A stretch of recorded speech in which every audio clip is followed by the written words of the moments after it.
Selamat pagi, selamat bertemu kembali dengan saya Ibu Rohaya Sagala, masih dengan pembelajaran yang sama, yaitu pembelajaran peminatan kimia.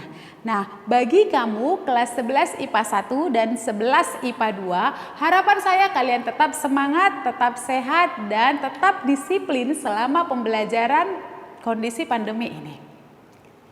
Hari ini, setelah sebelumnya kita sudah mempelajari termokimia, bagian dari sistem dan lingkungan, jadi kalian sudah mempelajari apa itu sistem, apa itu lingkungan, kemudian bagaimana kalau sistem yang melakukan kerja terhadap lingkungan atau sebaliknya, atau bagaimana kalau sistem menyerap kalor atau melepas kalor terhadap lingkungan.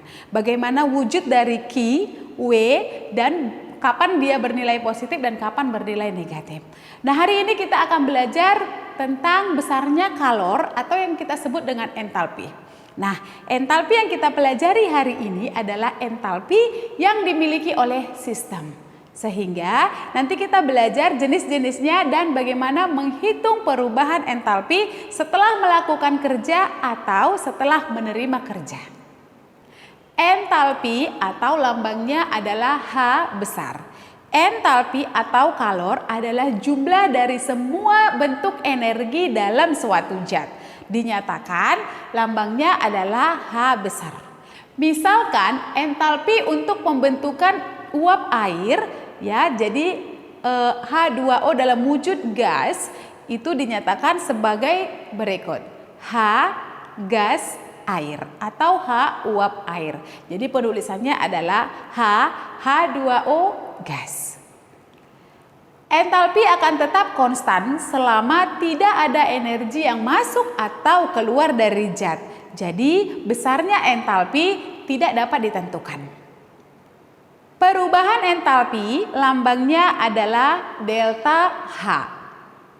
Perubahan entalpi atau delta H adalah perubahan kalor yang terjadi pada suatu reaksi kimia. Delta H merupakan selisih antara entalpi produk dan entalpi reaktan. Atau rumusnya sebagai berikut.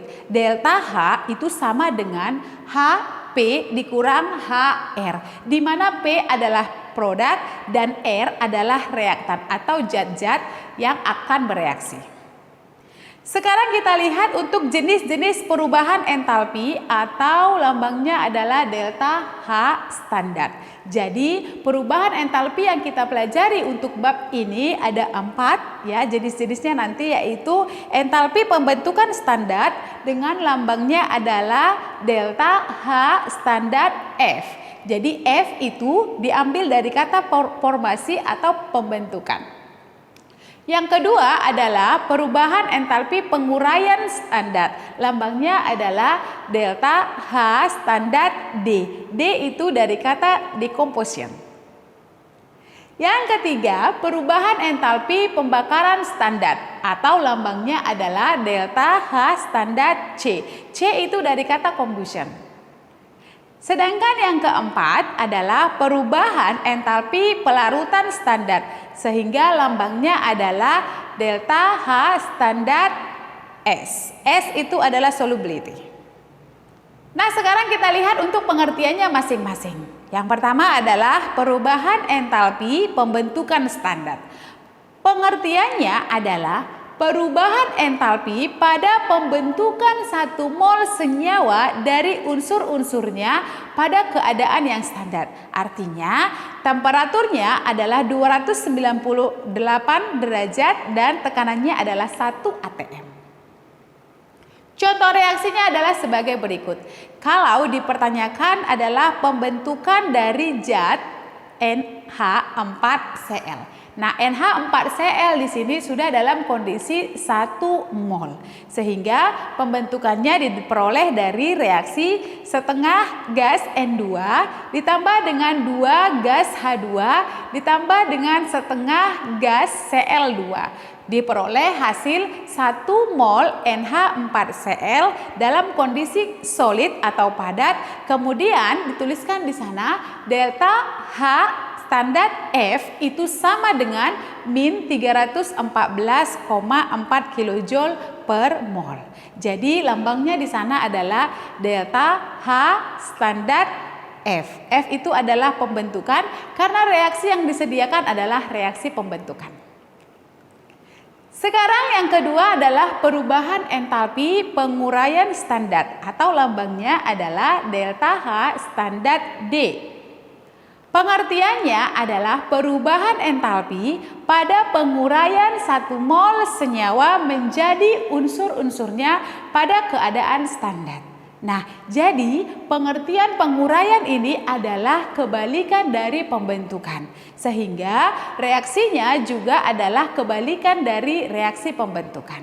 Saya ambil contoh reaksi sebagai berikut. Jika senyawa HCl diuraikan menjadi unsur-unsurnya yaitu setengah gas H2 tambah setengah Cl2 gas. Kemudian dituliskan di sampingnya delta H standar D itu sama dengan min 184 kJ per mol. Kondisi HCl di sini di sebelah kiri ada 1 mol. Sesuai dengan pengertiannya yaitu perubahan entalpi pada penguraian 1 mol senyawa menjadi unsur-unsurnya. Yang ketiga adalah perubahan entalpi pembakaran standar atau lambangnya adalah delta H standar C. Pengertian untuk reaksi pembakaran adalah perubahan entalpi pada pembakaran sempurna 1 mol unsur atau senyawa dalam keadaan standar. Biasanya reaksi pembakaran ini adalah reaksi suatu zat yang menyertakan gas oksigen. Perhatikan reaksinya. Jikalau ada reaksi gas metana atau CH4 direaksikan dengan O2 gas, maka akan menghasilkan karbon dioksida dan air. Jadi reaksinya CH4 gas bereaksi dengan O2 gas menjadi CO2 gas dan H2O gas. Sebelumnya kita harus tetapkan koefisien atau jumlah atom kiri harus sama dengan jumlah atom kanan. Jadi kita lihat C di kiri 1, di kanan 1. Kemudian H di kiri ada 4, tapi di kanan ada 2. Maka kita kasih koefisien 2 supaya menjadi 4. Kemudian O di kiri ada 4, sedangkan di kanan menjadi 4. Next, di sampingnya kita buat delta H standar C itu sama dengan min 890,3 kJ per mol. Nah, ini adalah reaksi pembakaran 1 mol gas CH4.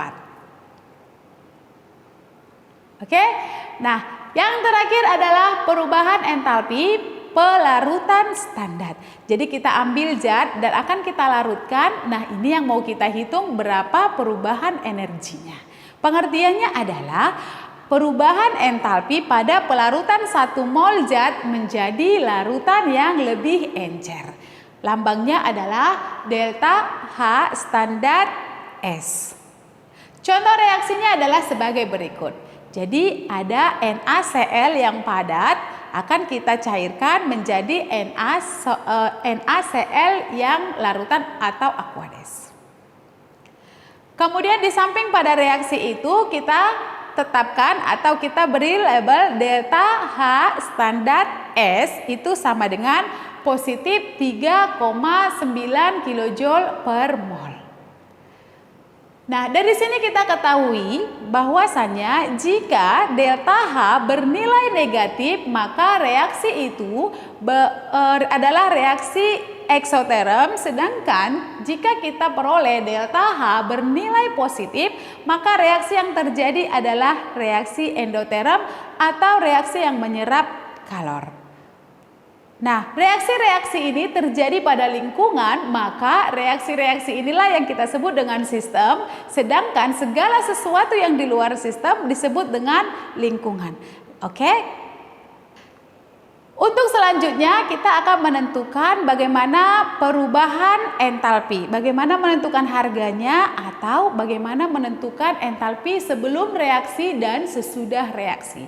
Kita akan menghitung perubahan entalpi ini berdasarkan 3 cara, yaitu yang pertama berdasarkan cara hukum Hess Yang kedua, berdasarkan cara data energi ikatan. Dan yang ketiga nanti kita akan pelajari berdasarkan energi pembentukan atau delta HF standar. Nah, ketiga cara ini akan kita pelajari dalam pertemuan selanjutnya. Tapi hari ini saya masih khusus terangkan kepada kamu yaitu jenis-jenis dari entalpi, jenis-jenis dari reaksi, dan label dari entalpi yang digunakan pada reaksi-reaksi yang diberikan. Jadi kalau misalnya ada reaksinya adalah reaksi pembentukan, maka entalpi yang kita sisipkan itu yang kita beri adalah entalpi atau delta H standar F karena pembentukan. Tapi kalau kita bertemu dengan reaksi penguraian, maka entalpi yang kita berikan itu menjadi entalpi atau delta H standar D. Begitu juga untuk reaksi pembakaran, maka entalpinya menjadi delta H standar C.